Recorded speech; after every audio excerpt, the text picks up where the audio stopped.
생명의 주여, 종들이 주의 말씀에 귀 기울이오니 말씀하사 우리 가슴에 새겨 주소서. 종들이 따르겠습니다. 예수님의 이름으로 기도합니다. 아멘. 중고등학교 시절에 옷을 사러 돌아다닌 적이 있습니다.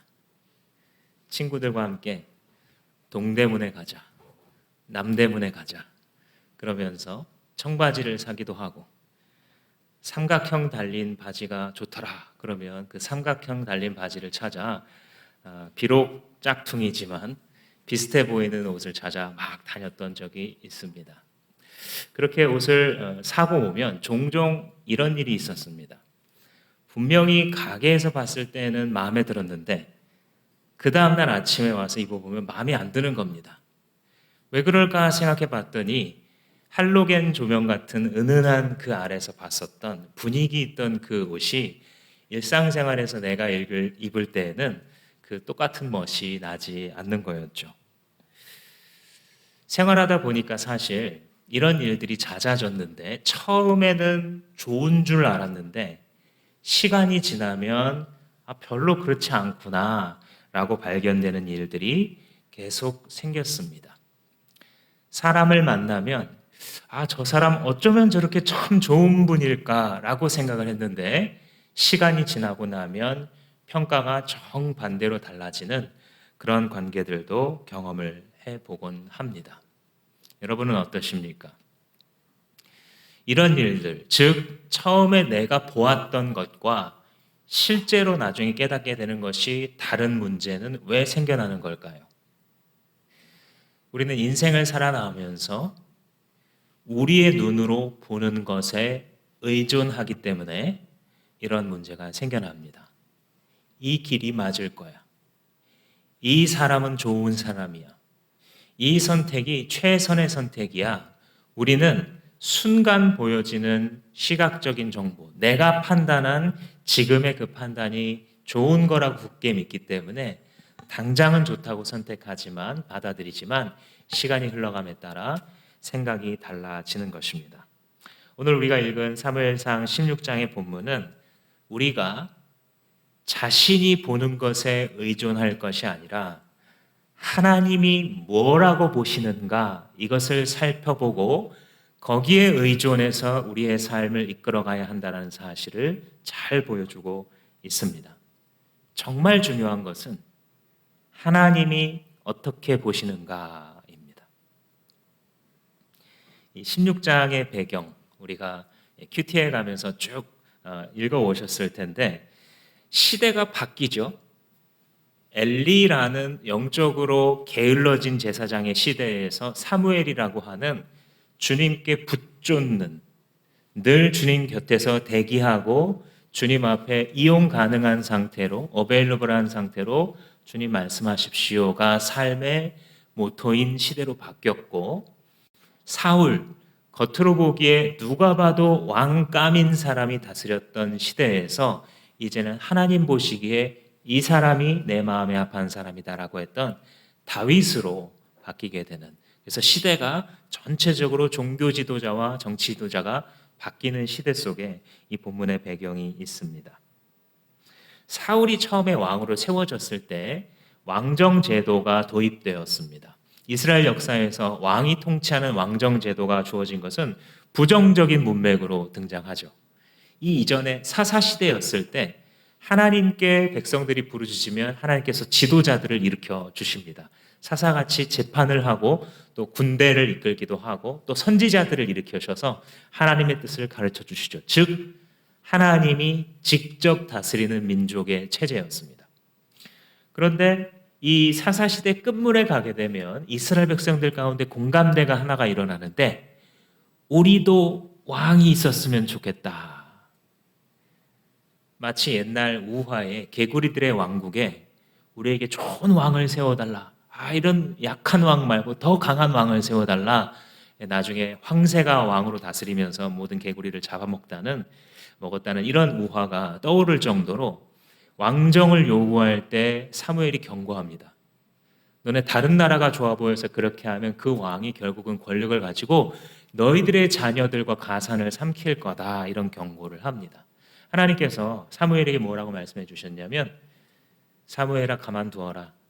지금 저들이 너의 리더십을 버리고 거부하는 게 아니라 나를 버리는 거다, 이렇게 말씀하세요. 즉 하나님의 통치는 잘 모르겠고 그건 느껴지지도 않고, 우리가 먹고 사는 문제, 이 나라가 좀 튼튼하게 잘 커가는 거랑 하나님은 별로 상관이 없는 것 같으니, 옆 나라 블레셋을 봐. 저기 강력한 왕이 있으니까 전쟁터만 왕이 앞서서 나가니까 다 사기 충천해서 전쟁할 때마다 승리하고, 그 나라도 되게 부국강병한 것을 보자. 그러니 우리도 정말 위대한 왕 하나만 모시면, 위대한 지도자 한 명만 세워지면 우리나라가 더 잘 먹고 잘 살게 되지 않겠느냐, 이런 생각을 했던 겁니다. 상식적이죠. 합리적인 말입니다. 그러나 영적으로는 이것은 하나님의 왕되심을 거부한 상징적인 사건이었습니다. 그런데 하나님이 들어주세요. 그래? 그럼 왕을 세우자. 때로 하나님 그렇게 교육하시거든요, 우리를. 우리가 말도 안 되는 걸 가지고 하나님께 막 구해요. 그죠? 그렇다고 여러분 기도를 두려워하지 마세요. 안 하는 것보다 어린아이 같은 기도라도 하는 게 더 좋은 겁니다. 다만 우리가 하나님께 기도하면서 성장하는 단계들이 있어요. 그걸 지금 말씀드리려는 거예요. 나 정말 이게 필요합니다. 이걸 주세요. 우리 집이 정말 이렇게 되어야 됩니다. 이렇게 이 길이 열려서 이 길로 성공하게 해주세요라고 엄청나게 기도해요. 주님 환경을 바꿔주시고 이게 없어지게 해주셔서 결국은 이런 상태가 되게 해주십시오라고 기도합니다. 하나님 보실 때는 그러면 안 돼요. 그러면 오히려 우리의 영이, 우리의 인생이 더 망가지는 길로 가게 됩니다. 그걸 들어주면 거기에 중독될 수 있어요. 3살짜리 아기가 와서 이거 해줘, 이거 해줘, 이것도 만지게 해줘, 저것도 만지게 해줘, 이걸 다 들어주면 어떻게 돼요? 아이가 망쳐지죠. 네, 그죠? 아이가 옳고 그른 것을 분별하는 방법을 배우지 못합니다. 다 들어주니까. 그런데 아이가 너무 고집을 피우면 때로 어떻게 해요? 부모님이 그래? 한번 만져봐. 뜨거울 텐데 한번 만져봐. 딱 대고 나서 이제 깨닫게 되죠. 엄마 아빠가 안 된다 그랬는데 이유가 있을 수 있구나, 이렇게 깨닫게 되죠. 교육적인 목적입니다. 그것이 바람직해서가 아니라 그를 교육하고 눈뜨게 하기 위해서 때로는 엉뚱한 요구도 들어주는 부모처럼, 때로 하나님께서 우리가 억지로 막 계속해서 구하면 그냥 허락해 주실 때도 있습니다. 그것이 반드시 좋은 것은 아닌데, 그러나 그것을 통해서 우리가 배우게 되겠죠. 왕을 주세요. 그럼 우리나라가 좋아지고 그럼 우리의 삶이 좋아질 것 같습니다. 사울왕을 하나님께서 세워주시는 거죠. 그런데 이 사울이 처음엔 매우 겸손했습니다. 겉으로 볼 때에도 정말 뛰어난 외모를 갖고 있었고, 당신이 왕인데 하나님이 당신을 왕으로 세우려고 하는데 하니까 사울의 첫 반응, 숨어버립니다. 저기 달구지 밑에 숨어가지고 이 비천한 자가 어떻게 형제들 위에 왕이 되겠냐고, 진심인 것 같아요. 연기가 아니라 진심으로 이렇게 겸손한 마음을 사울이 처음에 갖고 있었습니다. 그리고 하나님의 성령께서 함께 하시니까 막 예언을 하기도 하고, 이 전쟁을 할 때마다 주변국들을 다 하나씩 도장 깨기 하듯이 이렇게 깨트리고 승리를 해 나갑니다. 근데 그러면서 점점 자기의 위치가 공고해지고 백성들이 인정을 해주자 변질이 되기 시작해요. 성경에는 2개의 번질이 기록되어 있는데, 하나는 예배를 자기 멋대로 드리는 거예요. 전쟁터에서 사무엘이 도착하면 같이 제사를 하고 그리고 하나님의 부르심을 따라 싸우자, 이렇게 사무엘과 말이 약속이 되어 있었는데 사무엘이 오는 게 자꾸 늦어지는 거예요. 근데 사울은 정치 지도자로 보자면, 한 군대의 지휘관으로 보자면 탁월한 사람이에요. 사실 지금 백성들의 사기가 떨어지고 있고 종교적인 구심점, 이 이벤트, 종교 이벤트를 잘 치러야 아샤 으쌰 하면서 나가서 싸울 수 있는데, 예배를 안 드리고 왜 계속 안 드리시지? 왜 사무엘은 안 오지? 왜 사울왕은 아무 명령도 안 하고 가만히 있지? 점점 흩어지는 분위기를 그는 알고 있었어요. 그래서 끝까지 순종할 것인지, 아니면 지금 이 종교 이벤트인 예배, 제사를 탁 드림으로써 사람들의 마음을 하나로 딱 움켜잡을 것인지를 판단해야 됐고 그의 선택은 후자였습니다.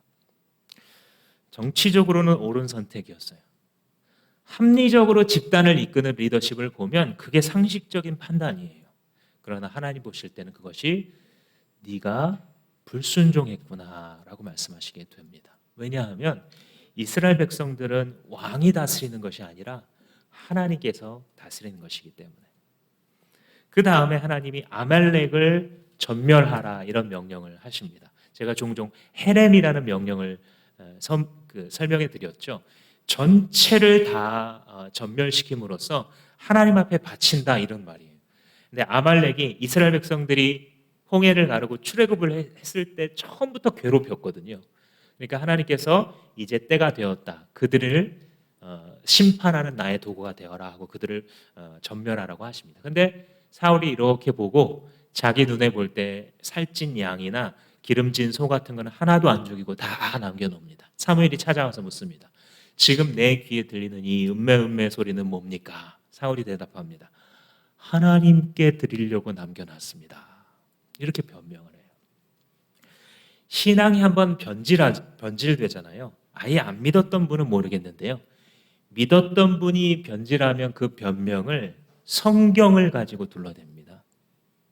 부부싸움을 하는데 당신을 정죄하는 이유를 성경을 가지고 드러내면 딱 깨달아야 돼요. 나중에 제정신 차려질 때, 흥분이 가라앉혀질 때, 아, 내 신앙에 지금 문제가 생기고 있구나.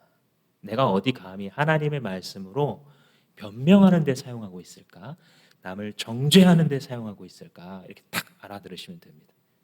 사울이 그렇게 말한 다음에 사무엘이 더 도망칠 수 없게 계속 추궁하니까 나중에는 뭐라 그랬냐면 제가 무서워서 그랬습니다. 실토를 해요. 이게 아깝기도 하고 목숨 걸고 싸운 군사들에게 전리품으로 나눠줘야 사기 충천해서 자기 리더십 다시 올라갈 텐데 그런 게 전혀 없이 다 없애버리면 피 흘리면서 고생한 이 사람들한테 무슨 보상이 되겠느냐는 거죠. 굉장히 현실적인 감각을 갖고 있어요, 없어요? 갖고 있는 지도자입니다. 그리고 사무엘한테 말합니다. 사무엘이 당신을 하나님께서 지금 지도자로 더 이상 쓰지 않으시려고 합니다. 했는데도 불구하고 거기서 회개하는 게 아니라 알겠으니까 지금 여기서는 내 체면 좀 세워주시면서 가시라고 이렇게 딱 부탁을 합니다. 그러니 사울의 인생이 지금 변해 있다는 사실을 바로 알 수 있어요. 처음에는 하나님께서 쓰시겠다 했을 때에도 겸손하게 엎드렸던 종에서 지금은 자기 얼굴 체면 세우는 게 더 중요한 사람이 되어 있어요. 자기 자리를 보존하는 게 하나님의 뜻을 행하는 것보다 훨씬 중요해요. 종교 이벤트를 잘 성공시키는 게 중심으로 하나님을 예배하는 것보다 훨씬 중요합니다. 내가 이걸 잘 이끌어서 이 나라를 성공시켜야 되고 이 예배를 성공시켜야 되고 이 작전을 성공시켜야 된다라고 하는 자기가 주인 된 자리에 다시 올라가 있는 사울. 그래서 오늘 본문이 시작하면서 하나님이 사무엘에게 이렇게 말씀하시는 겁니다. 1절에 주님께서 사무엘에게 말씀하셨다. 사울이 다시는 이스라엘을 다스리지 못하도록 내가 이미 그를 버렸다. 하나님은 때로 무서운 분이세요. 내가 이미 사울을 버렸다. 우리가 하나님을 대할 때에 자꾸 성경을 읽으면서 하나님의 인격을 하나님이 가지고 계신 사랑과 공의의 성품들을 잘 배울 수 있어야 되는데 자꾸 어디 다른 데서 하나님을 배우다 보니까 수염이 이렇게 덥수룩 나서 뭉게뭉게 구름 위에 이렇게 올라가서 수염을 이렇게 쓰다듬으시면서 어허 그래 내가 너희들을 사랑하고 뭐든지 다 용서하고 모든 걸 다 받아주는 자비한 하나니까 괜찮다 또 그냥 그렇게 잘 살아봐 이런 분으로 파악을 하고 있어요. 많은 그리스도인들이. 하나님은 인격인데 죽어있는 어떤 영화에 나오는 그런 게 아니고 살아계셔서 반응하시고 생각하시고 말씀하시는 인격이에요. 근데 그 하나님의 인격을 우리는 자꾸 비인격으로 통제하고 싶어져요. 오늘 말씀을 읽으면서 하나님이 사울을 버리시기도 하시는구나. 참 두렵구나. 이 생각을 가지시면 잘 읽는 겁니다. 그런데 오해하지 말 것은요. 사울을 지금 버렸다고요? 잘못하면 지금 버려서 지옥을 보내 하나님이? 이게 아니고요. 사울을 버렸다는 뜻은 왕으로서 사용하시기를 버리는 겁니다. 하나님 백성으로 여전히 남아 있는 거예요. 그러나 하나님께서 사울을 사용하셔서 역사의 흐름을 주관해 가시는 아주 중요한 위치로서 사용하고자 했던 그 리더십을 하나님께서 폐위하신다라는 뜻입니다. 우리가 하나님께서 주신 역할들을 맡아가지고 있을 때, 특히 리더십의 역할을 가지고 있을 때 정말 두렵고 떨림으로 섬겨야 됩니다. 목회자는 말할 것도 없고 우리가 누군가에게 영향을 주는 위치에 올라갈 수 있거든요. 경험이든 나이든 신앙의 연수이든 혹은 어떤 직분이든 뭔가가 주어졌을 때에 하나님 앞에 정결한 마음을 가지고 두렵고 떨림으로 섬겨야 돼요. 하나님께 정말 쓰임받고 싶구나 라는 그 마음을 주님께서 허락하시고 내게 은혜를 베푸셔서 그 귀한 직임을 나에게 허락하셨기 때문에 끝까지 쓰임받을 수 있기를 늘 기도하면서 가야 되는 것입니다. 근데 문제가 사무엘이에요. 하나님께서 사울을 버리셨는데 사무엘이 그 사실을 잘 못 받아들였나 봐요. 그래서 1절 중반부터 보시면 너는 언제까지 사울 때문에 괴로워할 것이냐 이렇게 한마디를 딱 하시는데 사무엘이 그동안 어떻게 지냈는지가 여기 들어가 있죠. 그죠? 괴로움 중에 있었던 거예요. 사무엘이. 뭐 때문에? 자기가 자기 손으로 직접 기름 부어서 왕으로 세웠던 그 사울이 자꾸 망가지고 있기 때문에 마음속으로 괴로워가지고 안 되는데 사울이 잘 세워져야 되는데 하나님 사울 다시 한번 어떻게 안 될까요? 이렇게만 하고 있었다는 것이죠. 물론 사울을 위해서 괴로워하는 그 마음 자체는 아름다운 것인데 이것은 어찌 보면 과거에 빠져 있는 신앙인들의 모습이기도 합니다. 우리가 인생을 살아갈 때에 인생에서 어떤 일이 벌어지거든요. 근데 믿음이 있음에도 불구하고 자꾸만 그 과거로 돌아가요. 그래서 앞으로 나아가지를 못하는 자기 자신을 발견합니다. 사무엘이 경건한 사람이었지만 지금 하나님께서 하시려는 일을 잘 보지는 못하고 사울이 잘 안 된 것만 생각하고 있어요. 괴로운 거예요. 그 과거에 자기 스스로가 묶여 있는 것이죠. 우리도 사실 살아가다 보면은 특히 남들보다 더 어려움을 겪는 분들이 있어요.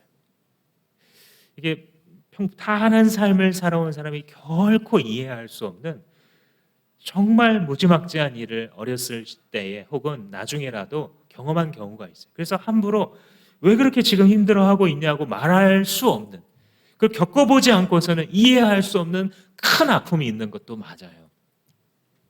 근데 그런 분들이 그 아픔에서 벗어나는 것은 뭐냐면요, 하나님께서 새 일을 행하시는구나라는 것이 마음에 받아지면 그 다음 앞으로 갈 수 있어요. 하나님 지금 그러시잖아요. 너는 지금 기름병을 가지고 내가 너에게 말하는 집으로 가서 새 왕을 세워라. 하나님께서 새 일을 행하시려고 하시는 거예요. 우리의 삶 가운데도 하나님께서 진명아, 얘들아, 너희들 왜 자꾸 그 사건에만 매여 있니? 너를 넘어뜨렸던 과거의 그 사람에게 왜 계속 묶여 있니? 그래야 될 이유가 있니? 주님 말씀하시면서 주께서 행하고자 하시는 새 일에 대해서 자꾸 우리의 눈을 열어서 보여주세요. 그런데 그 과거의 어둠이 너무 깊으면요, 때로는 이 말씀도 잘 안 들려요. 하나님 말씀하시는데도. 왜 그러냐면요, 밑 빠진 독에 물 붓기라고 하듯 우리의 마음에 그 감정의 에너지가 계속 빠져나가는 거예요. 은혜를 안 받는 건 아니에요. 사랑을 안 받는 건 아닌데요, 부족해요. 계속 빠져나갑니다. 이 밑 빠진 독의 그 구멍이 물을 계속 집어넣는다고 해서 막히는 게 아니라 어찌 보면 점점 커지는지도 몰라요. 점점 더 많이 빠져나가는지도 몰라요. 인간적으로 생각한다면. 하나님께서 어떻게 하시냐면요, 나한테 계기를 주시거나 사람을 보내주세요. 그래서 자기가 해도 잘 안 되었던 그것이 어느 순간에 점점 이렇게 막히기 시작합니다. 누가 내 얘기를 들어줬는데 이렇게 구멍이 닫히는 듯 하는 거예요. 누군가가 그냥 지나가면서 자기에게 한마디 해줬는데 그게 위로가 돼서 딛고 일어나기 시작하는 거예요. 점점 구멍이 작아지고, 아, 내가 은혜 받고 있는 사람이구나. 내가 참 감사한 삶 속에 있었던 거구나가 점점 깨달아지면서 하나님의 음성이 들립니다. 주님, 지금 내 곁에서 새 일을 행하겠다고 하시니 주님, 이제는 내가 믿어보겠습니다. 이러면서 빠져나오는 거예요. 그래서 우리가 하나님 앞에서 신앙생활을 할 때 주님, 주 뜻대로 행하십시오 라고 고백하는 게 아주 중요합니다. 한번 따라해 볼까요? 주 뜻대로 행하소서. 다시 한번, 내 인생에 주 뜻대로 행하소서. 하나님께서 고쳐 쓰시든 새롭게 해서 새로 쓰시든 하나님께서 지금 행하고자 하시는 그 새 일에 내 시선을 두기 시작하면 과거에 묶여서 울고 있었던 어린아이와 같은 내 삶이 드디어 힘을 얻어 딛고 일어나 나아갈 수 있게 되는 것입니다. 그런데 이 하나님의 새 일을 깨닫고 나서 우리에게 찾아오는 게 있어요. 그것은 두려움입니다. 하나님께서 내 안에 새 일을 행하실 거야 라고 은혜를 받고 확신을 했는데 그 다음 이루어지는 환경을 봤더니 두려운 게 덮쳐오는 거죠. 2절 말씀에 사무엘이 여쭈었다. 내가 어떻게 길을 떠날 수 있겠습니까? 사울이 이 소식을 들으면 나를 죽일 것입니다. 사무엘의 마음속에 두려움이 지금 있는 거예요. 하나님의 사람입니다. 여러분, 우리가 잊지 말아야 할 것은 사무엘이 굉장히 경건한 사람이라는 거예요. 근데 하나님께서 지금 새 일을 행하려고 하는데 사무엘이 어떤 마음을 가졌어요? 무서운 거예요. 그 길로 갔다가는 죽을 것 같은 거예요. 이게 지금 사무엘이 과장하고 있는 게 아닙니다. 왜냐하면 사울의 권력이 지금 땅에 떨어졌습니까? 아니면 건재합니까? 건재해요. 영적으로 하나님께서 보셨을 땐 이미 버렸지만 정치적으로 봤을 때는 그는 지금 클라이맥스에 있어요. 권력의 정점에 있습니다. 그도 그럴 것이 시작할 때부터 암몬을 무찔러서 이 이스라엘의 혹을 딱 떼어주더니 하나씩 암몬, 모압, 에돔 하나씩 다 격파합니다. 모든 주변 나라에 자기들을 괴롭혔던 나라를 사울이 앞서가서 싸우면 이스라엘이 다 승리해버리는 거예요. 마지막에는 계속해서 자기들을 괴롭혔던 블레셋도 응징하고 이 아말렉도 전멸시키는 일을 하나님께서 사울을 통해서 행하셨어요. 그러니 백성들이 봤을 때 뭘 느낄까요? 사울이라는 지도자가 가지고 있는 정치적인 입지는 그 어느 때보다도 강합니다. 그러니까 사무엘이 직관적으로 하는 거예요. 저 그러다 죽습니다. 왕이 시퍼렇게 살아있는데 저기 가서 기름 붓는다는 뜻을 사무엘이 알잖아요. 사람들이 알잖아요. 이스라엘 사람들. 왕을 새로 세우는 것은 쿠데타예요. 지금 반역을 꿈꾸고 있는 겁니다. 여기 왕이 살아있는데 살아있는 권력 앞에서 이런 짓을 하는 것은 더군다나 사울의 성정이 어떤지 내가 알고 있는데 그렇게 하면 나는 당장 죽게 될 것입니다. 사무엘이 이렇게 말하고 이건 정직한 두려움입니다. 그러니까 이 사무엘이 현실적으로 하나님의 길을 따라가고자 했을 때 당장 쉬운 길이 있었냐 하면 목숨이 위협받을 정도로 무서웠다는 거예요. 그에게도 시험이 찾아온 것입니다. 현실 정치의 눈으로 봤을 때 최고도에 달해 있는 살아있는 권력 앞에 반역을 해야 하는 아주 무모한 일, 상식적으로 봤을 때는 전혀 합리적이지 않은 일을 지금 하나님께서 자기에게 하라고 하십니다. 우리가 헌신하려고 할 때도 마찬가지입니다. 우리가 정신을 차리고 그래 하나님 뜻대로 살아보자. 그게 나의 양식이야. 예수님께서 나를 구원해 주셨고 나도 이제 인생을 정말 값지게 살고 싶은데 하나님 편에 서서 살고 싶은데 그럼 이걸 한번 해봐야지 하고 하나님께 다 예쁘게 결단의 기도를 올려드렸어요. 눈 뜨고 월요일을 시작하는데 숨이 턱 막혀 오는 거죠. 이거 큰일 나겠구나. 지금 뭐 신앙 이런 거는 잘 모르겠고 이 위기를 내가 어떻게 헤쳐가야 되지? 이 문제를 도대체 어디서부터 손을 대야 되지? 라고 하는 두려움이 엄습해 오는 거죠. 네, 여러분 그런 두려움이 엄습해 오잖아요. 내가 하나님을 향해서 결단했는데 두려움이 엄습해 오면 사실은 쾌재를 부르시면 돼요.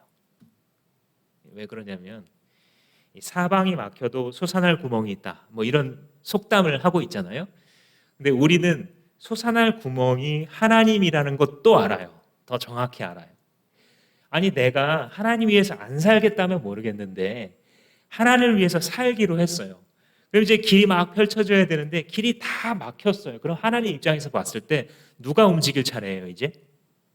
하나님 입장에서 봤을 때 하나님 자신이 움직여야 될 타이밍이 오고 있다, 그 뜻입니다.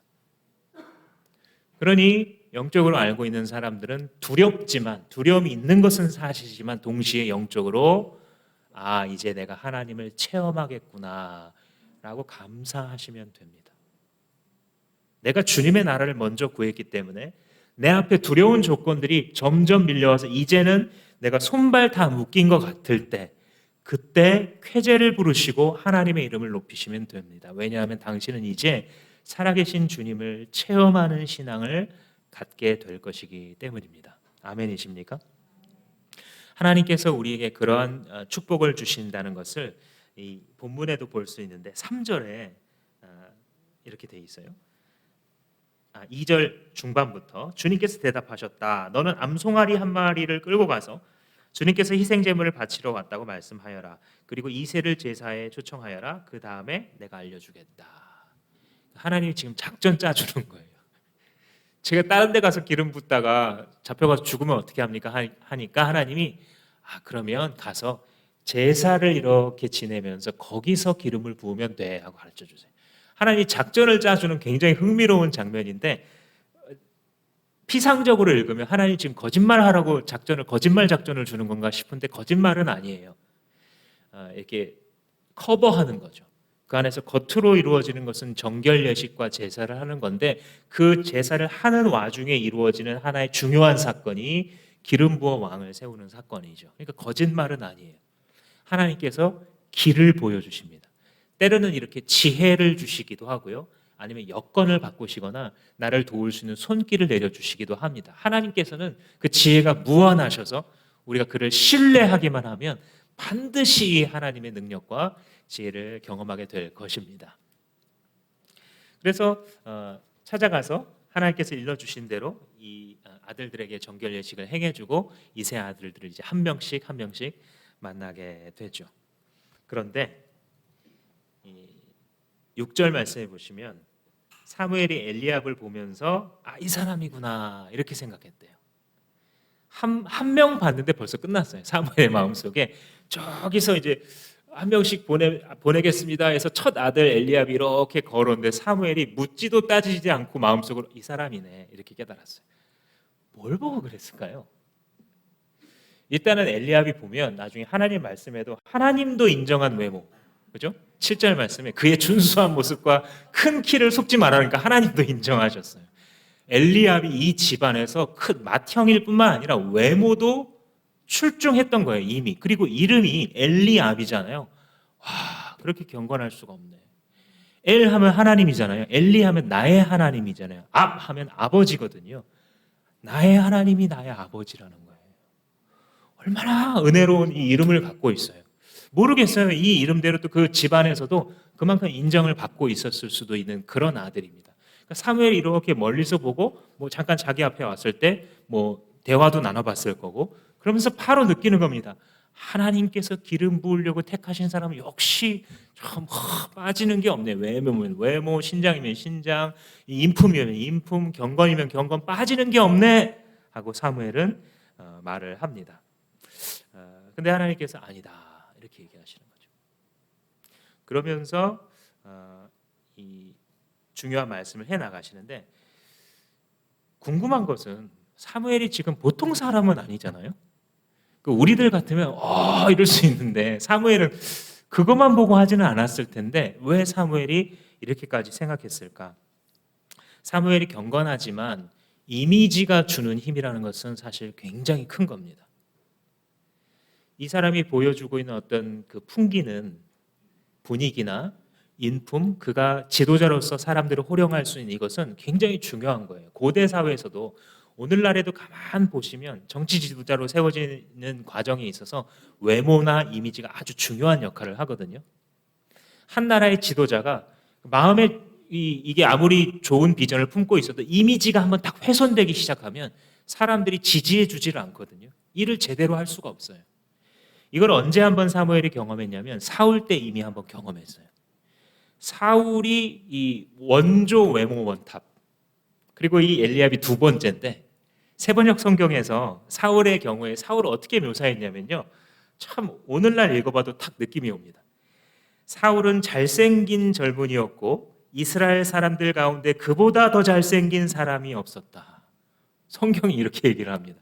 그리고 키도 보통 사람들보다 어깨 위만큼 더 컸다. 이 성경의 묘사예요. 옛날에는 이런 게 정말, 이런 사람이 정말 있을까 싶었는데, 이제 막 인터넷이 발달하고 막 전 세계 사람들 다 보니까 있잖아요, 이런 신뢰가. 다른 사람들 막 한 180 이렇게 건장한 사람이 있는데 그 위에 머리가 하나 더 있어요. 비율이나 나쁜가 했더니 그것도 아니야. 비율도 딱 맞아가지고 누가 봐도 건드리지도 못하죠. 아, 저런 사람들이 옛날에 장군 했겠구나 싶은 사람들이 있죠. 정말 있어요. 그리고 외모도 뛰어나요. 그러니까 사람들이 봤을 때는 와, 저런 사람이 있다니 할 만한 사람이었던 거예요. 그리고 그 사울이 앞서 나가서 싸움을 하는데 용맹스럽게 그지없잖아요. 그러니까 처음에 그 이미지와 전쟁터에서 보여주는 그 사울의 실력, 이걸 보고서 백성들이 다 마음을 빼앗긴 겁니다. 그 남자들이 누구한테 이 충성을 다하냐면요, 굉장히 위대해 보이는 사람이 자기를 알아주잖아요. 목숨을 겁니다, 남자들이. 그 옆에서 남들은 잘 모르는 감동의 눈물을 막 흘려요. 내가 이렇게 훌륭한 주군을 모시고 있다, 훌륭한 보스를 모시고 있다라고 하는 그 묘한 감정이 있어요. 아마 사울 곁에 있었던 군사들과 백성들이 아마 그런 걸 느꼈을 거예요. 야, 이렇게 뛰어나고 하나님의 막 예언도 했잖아요. 성령 충만하고 외모도 뛰어나고 키도 크고 싸움했다 하면 연전연승하는 저 주군을 따르는 우리는 정말 행복한 군사야, 이랬을 겁니다. 사무엘이 봤을 때 정말 잘하네, 통치도 정말 잘하네, 그가 타락하기 전까지는 그렇게 봤을 거고, 그리고 다시 한번 엘리압을 만났을 때도 어쩌면 그런 비슷한 감정, 하나님께서 이번에도 비슷한 인물, 이번에는 새 인물을 세우려고 하시는구나, 이렇게 생각했을 수 있겠죠. 여기서 깨닫는 게 뭐냐면, 아무리 믿음의 사람들이라도 이 외모가 굉장히 중요하구나, 이미지가 사람들한테 끼치는 이 영향력들이 있구나, 그리고 그것에 속을 수밖에 없구나라는 것을 깨닫습니다. 근데 하나님은 그거 아니라는 거죠. 오늘 가장 중요한 말씀이 이 7절에 들어가 있잖아요. 너는 그의 준수한 모습과 큰 키만 보아서는 안 된다. 그는 내가 세운 사람이 아니다. 나는 사람이 판단하는 것처럼 그렇게 판단하지 않고, 사람은 겉모습만 따라 판단하지만 나 주는 중심을 본다. 옛날 번역으로 하면 사람은 외모를 보거니와 나 주는 중심을 보느니라, 이렇게 말씀하셨죠. 하나님께서 중요하게 보시는 것은 사람들과 다르고, 심지어는 믿음의 사람들이 때로 판단하는 그 생각과도 다르다는 거예요. 하나님이 사람처럼 판단하지 않는다라고 말했을 때 이게 겉모습만 얘기하는 것은 아닙니다. 어떤 사람을 보고 느껴지는 여러 정보들, 그 가지고 있는 지위, 이 모든 것들 종합적으로 판단했을 때 사람들이 이게 답이네 라는 것과 하나님 생각은 얼마든지 다를 수 있다라고 얘기해 줍니다. 외모를 보시지 않고 중심을 본다, 이 구절을 읽을 때마다 어떤 교회의 에피소드가 제가 생각이 납니다. 제가 어디서 들었는지 모르겠는데 그 교회에서는 이런다는 거예요. 이제 우리도 새신자 초청주의를 하잖아요. 초청주의를 쭉 할 때 이 안내팀이 누가 하냐면 그 교회에서 제일 예쁘고 제일 잘생긴 사람들이 쫙 이 안내팀에 서 있는다는 거예요. 그래서 아니 목사님 왜 그래야 되냐고, 목사님이 그랬는지 뭐 어떤 리더가 그랬는지 왜 그렇게 해야 되냐고 물어보니까 하나님은 중심을 보지만 사람들은 외모를 보기 때문입니다 라고 말하면서 설득했다는 거예요. 저는 농담인 줄 알았는데 진짜 그렇게 했다는 거예요. 그래서 야, 참 그때는 어떻게 생각했냐면 참 재치 있는 목사님이구나 이렇게 생각을 했는데, 꽤 시간이 지난 다음에도 아직도 물음표예요. 어떤 교회였을까, 그 교회는.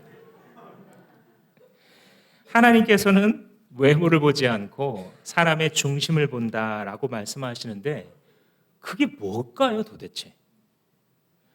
뭐 이렇게 뭐 옷을 다 벗긴 것처럼 뭐 우리 심장을 들여다본다는 뜻도 아닐 텐데 중심을 본다? 뭘 보고 싶은 걸까요, 하나님은?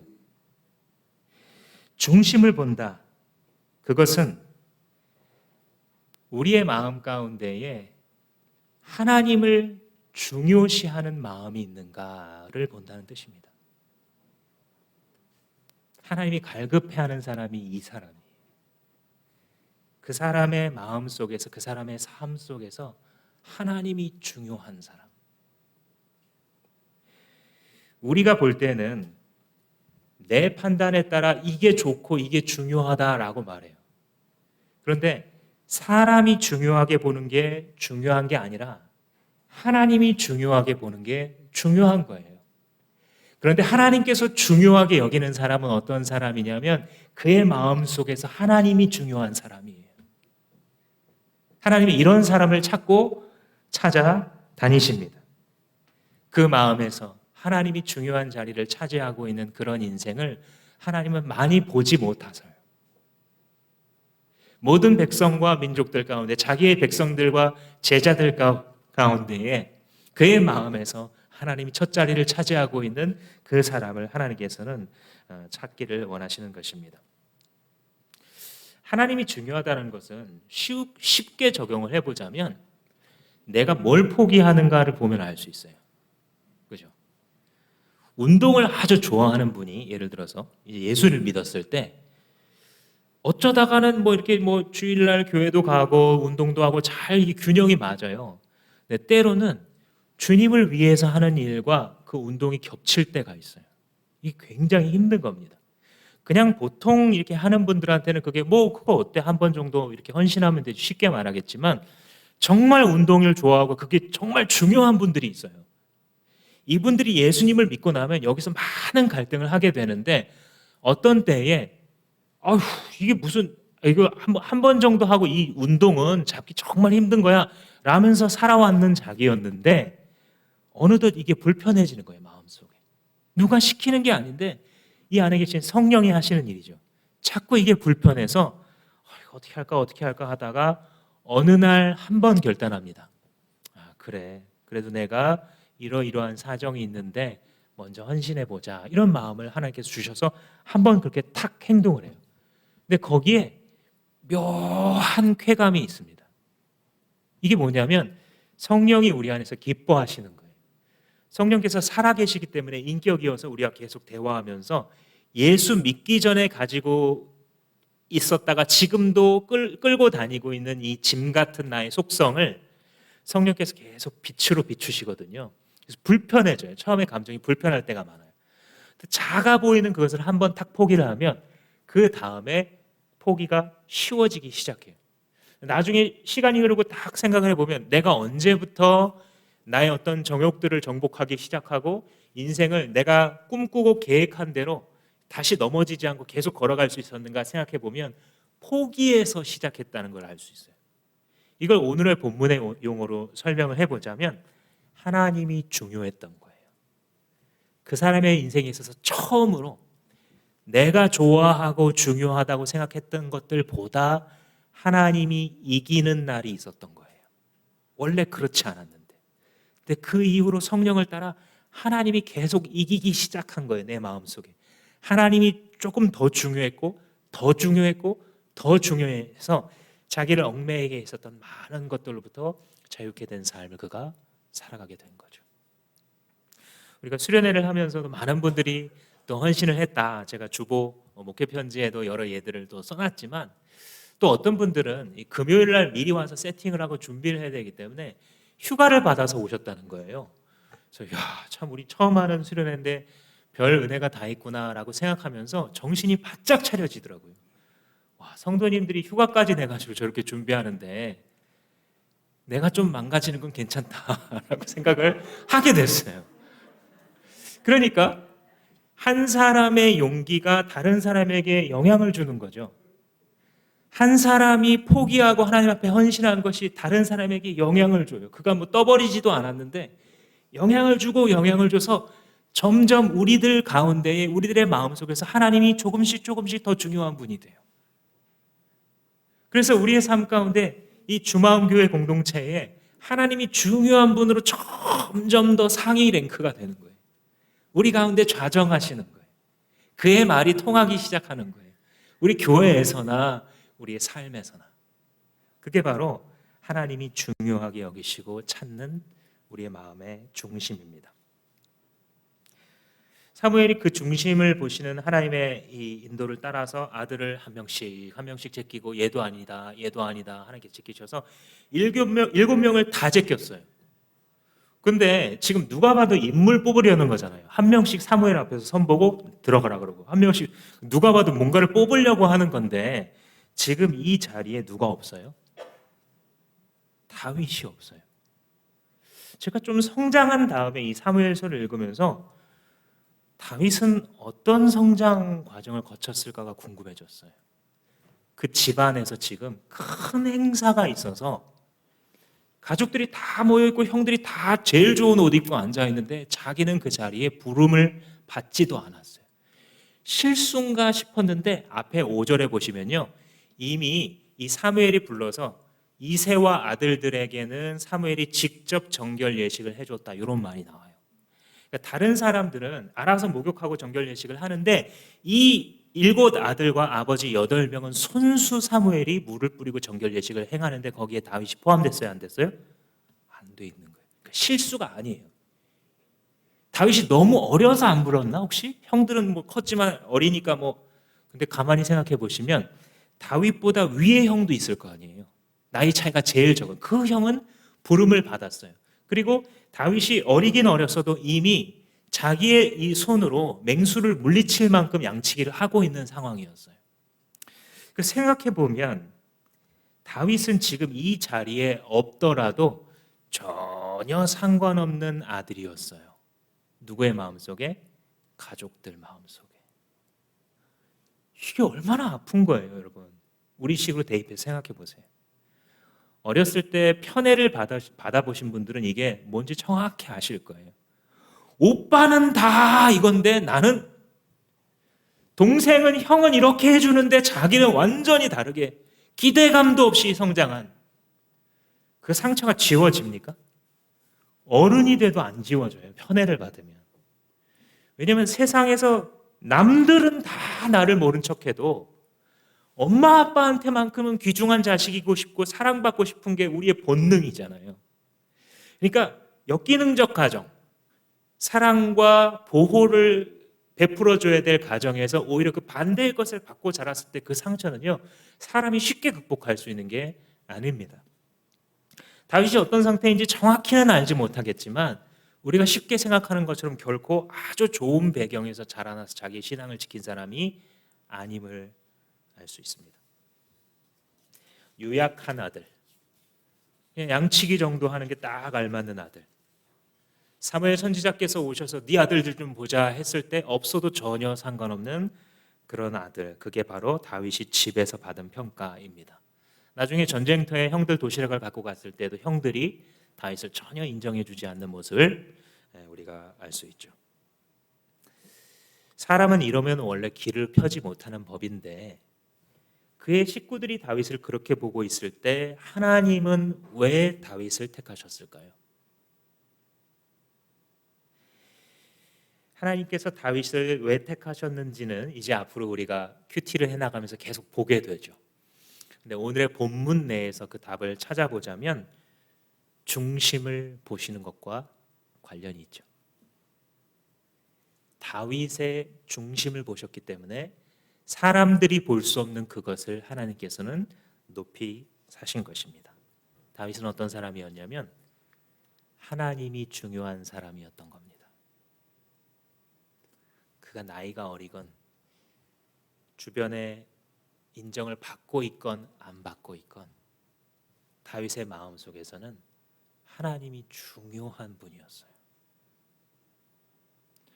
양치기를 하고 있어서 아무도 다윗이 무슨 생각하고 있는지, 어떻게 시간들을 보내고 있는지를 알지 못했지만 하나님은 이미 보고 계셨어요. 다윗에게 하나님이 중요한 분인데 자기의 외적의 성공을 위해서 중요한 분이 아니었어요.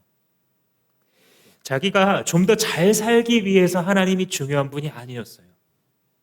다윗에게 있어서는 하나님 자신이 중요한 분이었어요. 그는 들판에서 노래했어요. 주님, 나는 하나님을 더 알기 원한다고. 마치 이스라엘의 건기가 오면 원래 흘렀던 시냇물이 싹 다 말라버리고 아주 큰 물이 흘렀던 곳에만 조금 남아있기에 원래 자기가 자주 갔었던 그 시내에 가면 물이 없어서 왜 없지? 내가 이거를 먹지 않으면 죽을 텐데 도대체 물은 어디 있는 거야? 라고 하는 생명을 건 갈급함으로 하나님, 나는 그렇게 주님을 갈망합니다. 목마른 사슴이 시냇물을 찾는 것처럼 나는 당신이 필요합니다. 라고 그는 광야에서 부르짖던 사람이에요. 그의 마음속은 하나님이 없으면 살아갈 수 없는 존재예요. 그의 마음속에서 하나님의 중요성이라는 것은 하나님이 빠지시면 자기 인생은 전혀 의미가 없는 사람이었던 거예요. 하나님께서 공급해 주지 않으시면 그에게는 기쁨도 없는 사람이에요. 하나님과 함께 있을 수 없다면 자기의 인생이 가치 없다라는 것을 알고 있는 사람이었습니다. 그런 그에게 하나님 자신이 보상이 되어 주셔서 원수를 만날 때도 그 원수 앞에서 내게 먹을 상을 차려주시고 자기를 칭찬하고 높여주시는 그 하나님으로 만족했어요. 그래서 당신이 나의 목자인 것을 이제 내가 깨달았으니 나는 이제 더 이상 부족한 것이 없습니다. 라고 말할 수 있었던 것이죠. 그는 아침을 시작할 때에 하나님을 향한 찬양으로 시작했고 하루하루를 지나갈 때 그의 감사의 잔이 넘쳐났어요. 감사의 제목들이 계속 넘쳐나니까 그의 삶에는 기쁨이 넘쳐 흘렀어요. 그는 견딜 수 없어서 주님을 향하여 춤을 추며 찬양하고 사람들이 비웃을 때조차 주님을 향한 자신의 예배를 멈추지 않을 정도였어요. 왜냐하면 다윗은 하나님이 중요한 사람이었기에. 하나님은 그런 사람을 찾고 찾으시며 지금도 우리 가운데에 발견하기 원하시는 그러한 사람이 바로 마음 가운데에 하나님을 중요한 분으로 생각하는 사람들입니다. 예수님께서 이 땅에 오셔서 사역을 시작하기 전에 세례 요한의 세례를 받으시고 물에서 올라오실 때에 하늘이 열려 음성이 들려옵니다.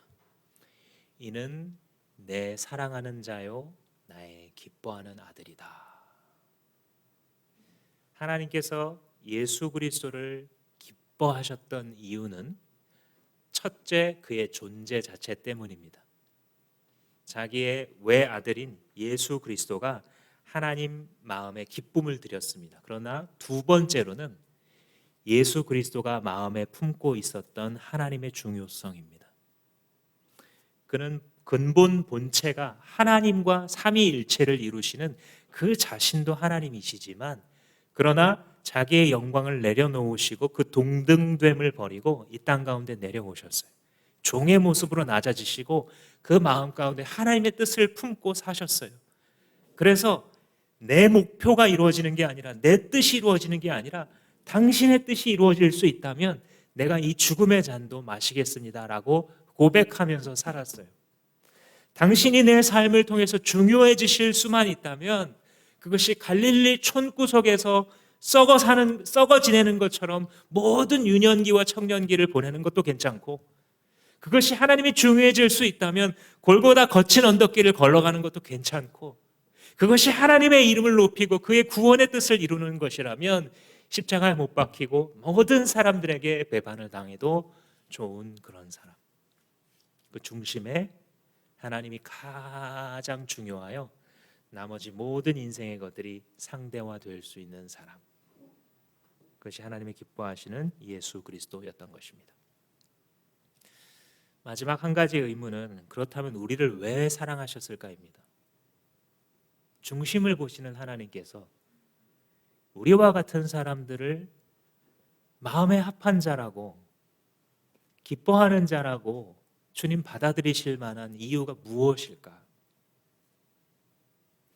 우리가 하늘 높이 올라가고 땅 깊은 곳까지 들어가 그 이유를 찾으려고 해도 절대 찾을 수 없을 것입니다. 왜냐하면 우리를 향하신 하나님의 기뻐하심은 우리에게 보내주신 예수 그리스도 안에 이미 예정되어 있었기 때문입니다.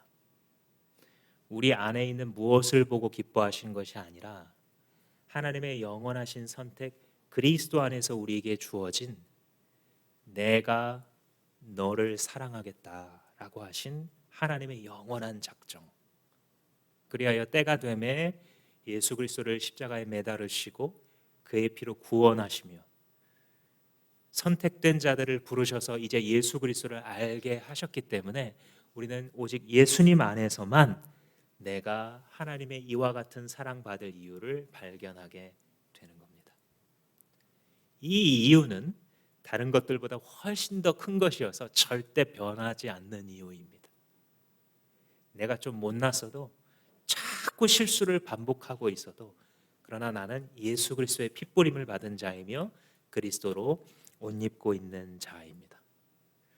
우리를 새롭게 새 창조하신 그대로 우리가 믿고 중심의 하나님을 모시기만 하면 우리는 다시 회복됩니다. 하나님이 중요한 인생으로, 하나님께서 말씀하시는 인생으로, 하나님께서 보내셔서 이 세상을 살아가는 멋진 인생으로 회복될 것입니다. 사랑하는 성도 여러분, 이 시간에 잠시 기도할 때에 내가 무엇을 보며 의존하고 있는지 하나님 앞에 고백해 보십시오. 당장 내 눈앞에 보이고 내 머리로 판단되는 것들에 의존하면서 살아가는 그러한 방법으로 내가 인생을 이끌어가는지, 아니면 하나님이 보시는 것을 의존하면서 살아가는지, 다시 말해 내 시선이 중요한지 하나님의 시선이 중요한지 나의 영혼을 깨우치시기 바랍니다. 여러분, 지난 일에 매여 있지 마십시다. 털고 일어서 하나님께서 일하고자 하시는 새 사명을 향하여, 새 인생을 향하여 걸어갑시다. 그리고 그 길에 찾아오는 두려움, 그거 어떤 것이라도 하나님 앞에서 쾌제를 부르면서 나아갑시다. 그것이 세상의 정점에 있는 권력이라 할지라도, 모두가 좌절하는 환경이라 할지라도, 심지어는 사람들이 아무도 알아주지 않을지라도 여호와는 나의 목자시니 내게 부족함이 없습니다 고백하며 승리하는 그런 기도를 올려드리기 원합니다. 다 같이 기도하겠습니다. 우리 모두의 아버지가 되시는 주여, 어찌하여 우리 같은 자들을 사랑하시기로 작정해 주셨습니까? 그 섭리를 다 알 수 없어 두 손 들고 주님을 경배하며 예수 그리스도 안에 있는 하나님의 사랑의 은총을 찬양할 뿐입니다. 아버지, 바보같이 과거에 매여 있었던 우리들을 용서해 주시고 불쌍히 여겨 주십시오. 그것이 마치 삶의 전부를 지배할 수 있을 것처럼 자꾸 과거로 방문하는 어린아이와 같이 울고 있는 우리들을 주께서 안아주사 위로하시며 치유하여 주시고, 아버지께서 베풀어 주시는 새로운 삶의 부르심을 향하여 주여 사명자로 일어서는 축복을 우리들에게 허락하여 주시옵소서. 아버지 하나님이 우리의 삶에서 중요한 분이 되시기를 원합니다. 이미 중요한 분이시지만 깨닫지 못하고 살아가는 우리들에게 다윗과 같이, 예수 그리스도와 같이 우리의 인생에 있어서 중요하신 하나님, 다른 것을 희생할 만한 가치가 있는 하나님, 다른 모든 것들, 거치게 하는 것들을 포기할 만한 가치가 있으신 아름다우신 주님을 내 시선에 두고 살아갈 때에 사람들의 시선을 인정받으려고 노력해왔던 그 인생들이 떨어져 나가게 하시고 주 안에서 참된 자유의 삶을 살아가므로 바로 이 사람이다 칭찬받는 우리 모두가 될 수 있도록 축복하여 주옵소서. 감사하고 예수님의 이름으로 기도합니다.